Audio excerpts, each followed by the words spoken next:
Academies and free schools are exactly the same thing once running. The only difference between an academy and a free school is that a free school is set up by individuals in the community. And it's not just anyone. You need to have educationalists on board, you need to have a lawyer, you need to have a finance person, a project manager, and so on. But once you've got your expertise, that ordinary people in a community can set up a school, it's a wonderful thing because they take responsibility for themselves, they know what the issues are that are affecting their communities, and they can really address those issues.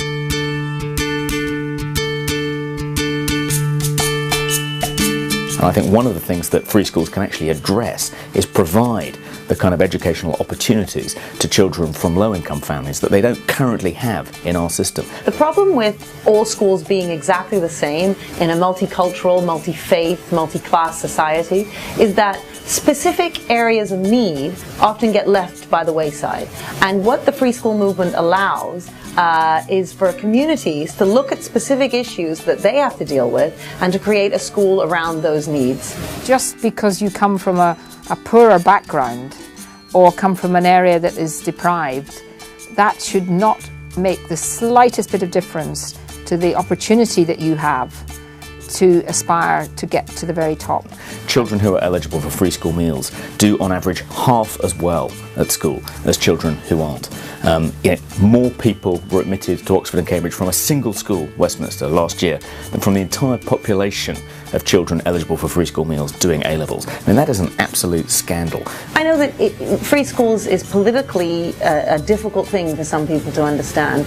They think somehow that we're going to have a negative effect on local schools, which I don't quite understand. There was a recent survey carried out by a couple of researchers at the London School of Economics in which they studied the impact of underperforming schools converting to academies. Now, not only did you see pupil attainment shoot up within those schools when they became academies, you also saw attainment rise in the neighbouring schools, the neighbouring community schools, as they tried to compete with these academies. And, you know, competition really does drive up standards.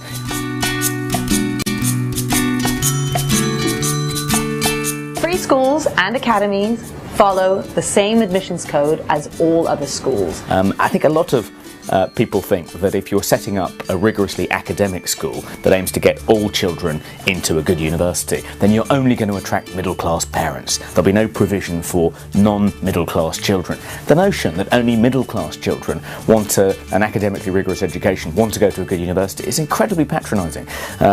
Working-class families want to secure the best opportunities for their children just as middle-class families do. That is a universal desire on the part of all parents, not just middle-class parents.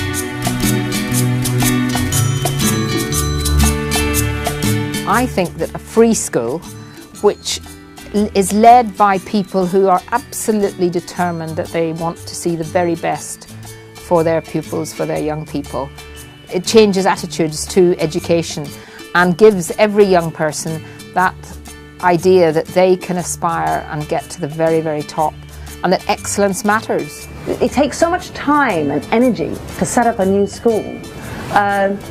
You'd have to be crazy to do it for any other reason other than the children.